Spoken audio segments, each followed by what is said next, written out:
네, 우크라이나 관련 소식 좀 더 알아보겠습니다. 누구도 러시아가 우크라이나를 전면 침공해서 하루 만에 수도까지 위협할 줄은 예상하지 못했습니다. 러시아 제국의 부활을 꿈꾸는 푸틴 대통령의 최종 목표는 무엇일까요? 국제부 호준석 기자와 함께 이야기 나눠보겠습니다. 어서 오십시오. 네, 안녕하세요. 안녕하십니까.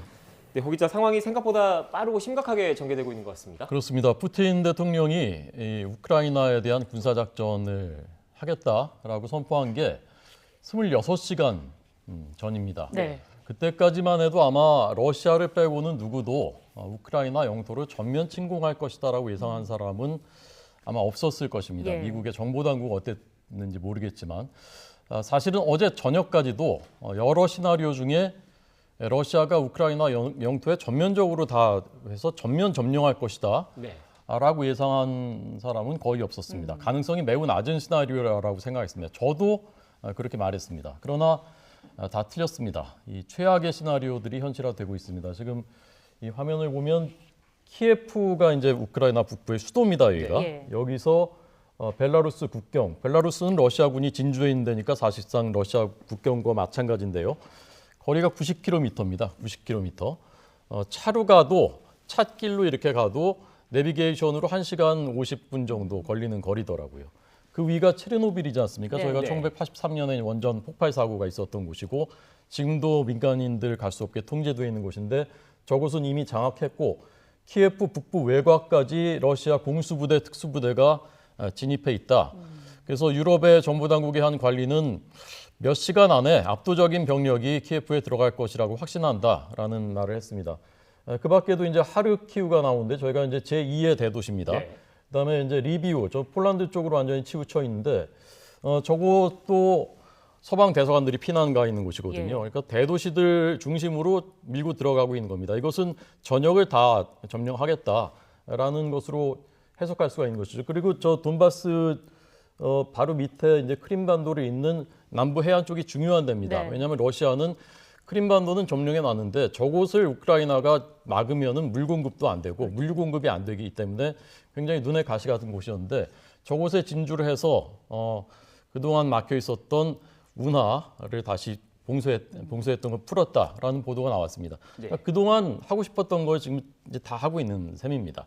네. 그래서 아마도 이제 푸틴이 우크라이나 영토를 점령하지 않겠다라는 것은 이제 와서 해석해 보니까 거기에서 우리가 직접 통치하겠다는 것은 아니고 아마 어떤 정권을 친러 정권을 세워서 그 국가가 통치하겠다라는 뜻이었구나라고 이제 해석이 되는 것이죠. 네. 지금 앞선 그래픽을 다시 한번 좀 크게 띄워주시겠습니까? 지금 호준석 기자 얘기를 좀 쭉쭉 들어보면 지금 그동안의 예상은 지금 화면 오른쪽에 돈바스 지역에는 지금 칠러 반군들이 사실상 그 장악을 하고 있는 지역이어서 이 지역을 통해서 좀 들어가지 않을까라는 분석도 좀 있었는데 지금 화면에서 보신 것처럼 전방위적으로 지금 전면 공세를 펼치고 있고 이게 말씀하셨던 것처럼 친러 정권으로 교체하는 게 궁극적인 목표 아니야 이런 말씀이신 겁니까? 그렇습니다. 지금 뭐 전방위로 들어가고 있습니다. 네. 돈바스에서도 격전이 벌어지고 있고요. 이미 그 반군들이 정부군을 물리치고 많이 진격했다는 보도도 나오고 있고요. 네. 크림반도는 원래 점거하고 있었던 데니까 그쪽에서 그냥 쉽게 올라갈 수 있는 거고 벨라루스 쪽에서 내려오고 있고요. 그래서 2014년에 사실 그 우크라이나에서 친러 정권이 있었는데 그걸 시민혁명으로 무너뜨렸거든요. 네. 그러니까 2014년 이전으로 돌아가겠다라는 것이죠. 네. 말씀하신 것처럼 사실 어제까지만 해도 가능성이 가장 낮다고 판단됐던 시나리오가 현실화되고 있는 거고요. 근데 이게 과연 여기서 끝일까 하는 의문도 나오고 있는 거 아니겠습니까? 네, 사실은 어제와 오늘 러시아를 보는 전 세계 시각이 달라졌습니다. 네. 어제 러시아가 아니고 오늘의 러시아입니다. 푸틴 대통령이 러시아 제국 부활을 꿈꾼다. 옛 소련 이전으로 옛 소련 시대로 국제 질서를 복귀하기를 원한다라고 했을 때까지만 해도 막연한 얘기다. 그게 현실성이 있느냐라고 네. 했었는데 이제는 국내외 언론들이 뮌헨 협정의 추억을 잇따라 소환하고 있습니다. 뮌헨 협정이라는 것이 뭐냐면은 1938년에 독일 히틀러가 체코를 위협하니까 그 당시 영국, 프랑스 정상들이 뮌헨으로 건너와서 히틀러를 만납니다. 그래서 체코에 독일인들이 많이 사는 수데데란트라는 지역을 떼주기로 합니다. 네. 체코는 참석하지도 못했습니다. 체코는 아무 손을 쓰지 못했죠. 그리고 평화가 왔다고 선전을 했습니다. 영국의 당시 수상 체인벌린 수상이. 네. 그러나 불과 1년이 지나지 않아서 독일은 체코를 완전 병합을 했고 그다음에 폴란드를 침공하면서 2차 대전이 일어난 것이죠. 그러니까 그 당시 상황과 비슷하다. 지금 그 영국 국방장관이 한 얘기는 이미 지금으로부터 열흘 전에 한 얘기건 그때 미는 분위기가 난다라고 했는데 그것이 지금 현실화 돼가고 있다는 점에서 과연 여기서 끝나겠느냐라는 우려가 커지고 있는 상황입니다. 네, 지금 유럽, 서유럽, 특히 서유럽 국가들 같은 경우에는 또 안보 불안을 느낄 수밖에 없는 상황이다 이런 말씀이셨던 것 같은데 또 궁금한 게 물론 러시아가 군사 대국인 건 뭐 공공연한 모두가 인정하는 사실인데 우크라이나가 이렇게 일방적으로 밀리는 게 가능한 것인가 이런 또 생각, 이런 의아심을 가지신 분들도 계시더라고요. 어떻습니까? 네, 저도 그렇습니다. 사실은 우크라이나 병력이 만만치 않다. 네. 그다음에 서방에서 첨단 무기들을 많이 제공했다. 또 국민들의 결사항전 의지가 있다. 그다음에 지형상 러시아군이 주력이 탱크 부대이기 때문에 네. 쉽게 들어가지 못한다. 이런 관측들이 사실 많았습니다. 그런데 뚜껑을 열고 보니까 불과 9시간 만에 수도가 위협을 당하고 대부분의 대도시들이 지금 뚫릴 상황인 것이죠. 그 그래픽을 보면 물론 이제 병력 차이가 많이 납니다. 규모가 90만 대 20만, 30만이니까 네. 그러나 이제 러시아 군이 다 와 있는 건 아니거든요. 여기에. 여기에 나와 있는 러시아 이 병력은 러시아군 전체인데 지금 우크라이나 전선에 투입된 것은 전부가 아니란 말입니다. 네. 그러니까 한 19만 정도 와 있다고 하거든요. 러시아군이. 그러니까 그런 면에서는 뭐 큰 차이가 없다고 볼 수도 있고 공군에서 차이가 많이 난다고 합니다. 지금 이제 공군 전력이 압도적이라서 네. 우크라이나의 방공망을 다 무력화시켰다라고 하는데 그렇더라도 러시아 국방부에서 이런 발표를 했거든요. 국경 진입할 때 우크라이나 국경 수비대에 저항이 없었다. 물론 뭐 100% 맞는지 모르겠습니다만은 막상 뚜껑을 열고 보니까 우크라이나의 전력이 굉장히 생각보다 허약했다. 그리고 우크라이나 대통령 젤렌스키 대통령과 정부는 서방의 제재, 설마 뭐 전면 침공하겠느냐 이런 생각에서 현실적인 전투 준비는 미흡했다라는 것이 입증되고 있는 것이죠. 네. 그래서 국민들이 결사항전 의지가 있어도 이걸 결집시킬 수 있는 리더십이 없다면은 소용이 없구나라는 것을 보여주고 있는 것입니다. 예, 아마도 젤렌스키 그 우크라이나 대통령 같은 경우에는 미국의 군사적 개입을 좀 생각을 하지 않았을까 싶은데 막상 또 뚜껑을 열어보니까 파병 계획이 없었던 거잖아요. 이거는 어떤 배경 설명을 좀 할 수 있을까요? 그러니까 사실은 그 바이든 대통령이 얼마 전에 NBC 인터뷰에서 네. 미러가 서로 총을 겨누면 2차, 3차 대전 아니냐. 어렵다는 식으로 얘기를 했었습니다. 예. 그때부터 사실 감지했었지만 나토하고 미군이 주변에는 병력을 많이 보냈거든요. 그 병력 배치 상황 좀 보시죠.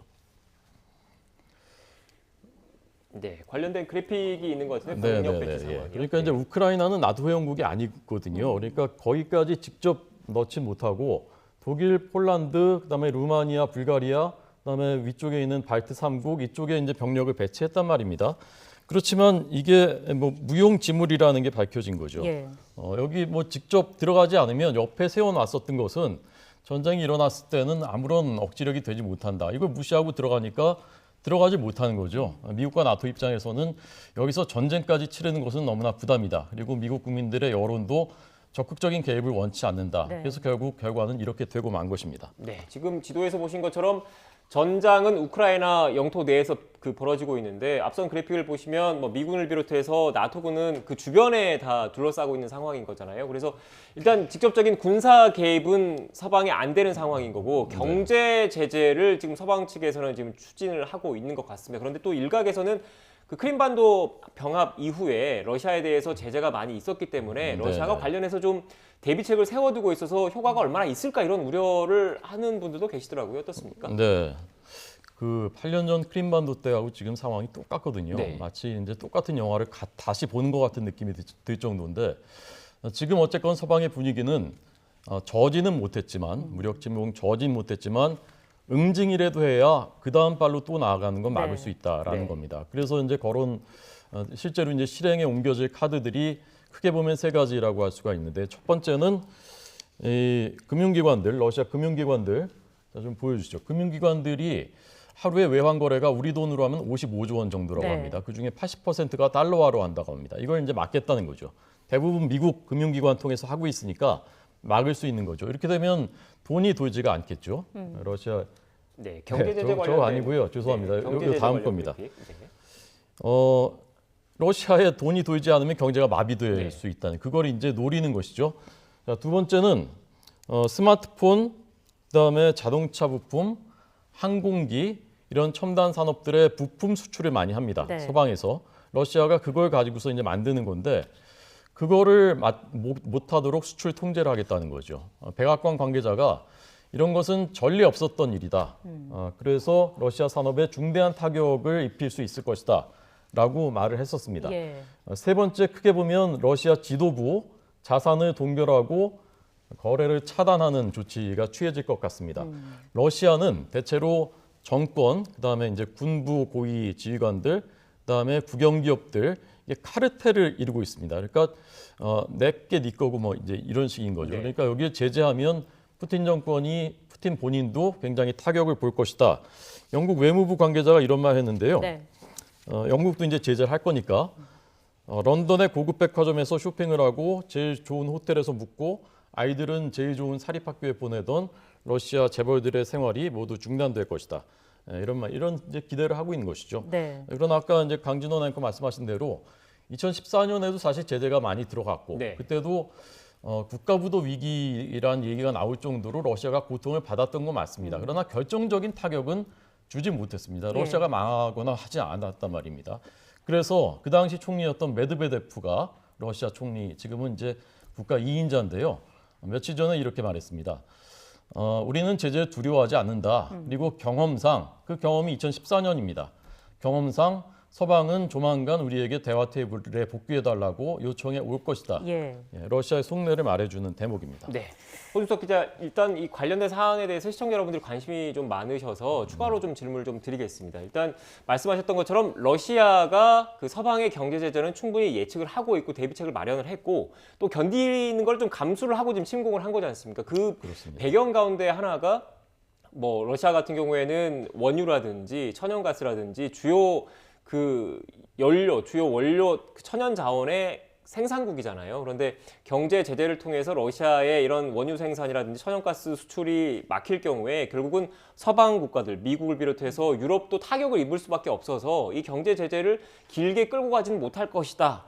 얼마간 동안만 좀 견디면 된다. 이런 판단이 러시아에서 하고 있는 것 아니냐. 이렇게 분석을 하시는 분들도 계시던데요. 네, 정확한 지적입니다. 네. 러시아가 세계 3위 원유 생산국이고요. 천연가스 유럽이 쓰고 있는 것의 뭐 50%, 60%, 70%를 대고 있습니다. 그러니까 러시아 입장에선 제일 좋은 상품인데 이걸 안 팔면 타격이죠. 파는 사람도 타격이죠. 그렇지만 사는 사람들도 그걸 안 사고서 버틸 수 있는 게 언제까지냐. 네.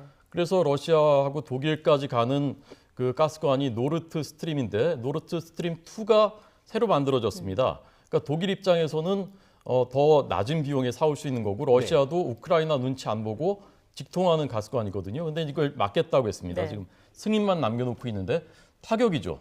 러시아의 타격이죠. 독일한테도 타격입니다. 그래서 그것이 과연 어느 정도 지속 가능성이 있느냐. 그리고 독일이 사실은 마지막까지 그걸 주저했거든요. 네. 거기에 동참하는 걸. 그러다 이제 상황이 이렇게 되니까 하겠다고 했는데 이런 것들이 복잡한 상황을 보여주는 것이고 러시아 다 계산하고 있을 것이다라는 것이죠. 네. 일단 이런 상황에서 국제 경제 특히 중시를 중심으로 좀 타격을 입고 있습니다. 우리 경제에 미치는 영향도 뭐 여쭤봐야 할 것 같은데 네. 당장 러시아 현지에 진출해 있는 우리 기업들도 있을 것이고 또 서방을 중심으로 뭐 수출 규제라든지 이런 게 좀 진행이 되면 우리 기업, 우리 경제 입장에서도 타격이 좀 불가피할 것 같은데 어떻습니까? 네, 그건 경제부 기자한테 제가 정확히 자세히 설명을 드릴 수가 없어서 네. 전문가한테 들으시는 게 좋을 것 같습니다. 알겠습니다. 이 그러면- 질문도 네. 마지막으로 또 하나 드리면 좋을 것 같아요. 서방의 그 제재에 러시아가 어떻게 맞설지에 대해서도 생각을 좀 해봐야 될 것 같은데 푸틴이 그 요구하는 사항 중에 최소한 어느 정도가 좀 수렴이 돼야 이 사태가 좀 진정이 되겠습니까? 푸틴이 제일 사실 이제 표면적으로 봤을 때 제일 최일선의 요구는 나토 가입 못하게 하고 예. 우크라이나가라는 것이죠. 그건 이미 사실상 현실적으로 달성됐습니다. 뭐 우크라이나 정권이 전복될 가능성까지 커지고 있으니까 네. 그러면 그 목표를 이미 넘어선 거죠. 나토 가입 안 하는 정도가 아니라 친러 위성 국가가 되는 것이니까. 그러니까 여기서 더 푸틴이 더 나아갈 뭐 목표는 없는 것이고 그걸 저지할 수 있는 건 군이 들어가서 다시 전쟁에서 빼앗아 오는 건데 그럴 가능성은 없다고 보여집니다. 오늘도 군사 개입 얘기는 전혀 서방이 하지 않았습니다. 예. 그러니까 일단 이 사태는 여기쯤에서 끝날 가능성이 현재로서는 상대적으로 큰 것으로 보이고 아까 말씀드린 러시아가 그 다음에 더 한 발 나아가지 않겠느냐라는 것은 또 시간이 지난 다음에 이루어질 일인 것 같습니다. 네, 알겠습니다.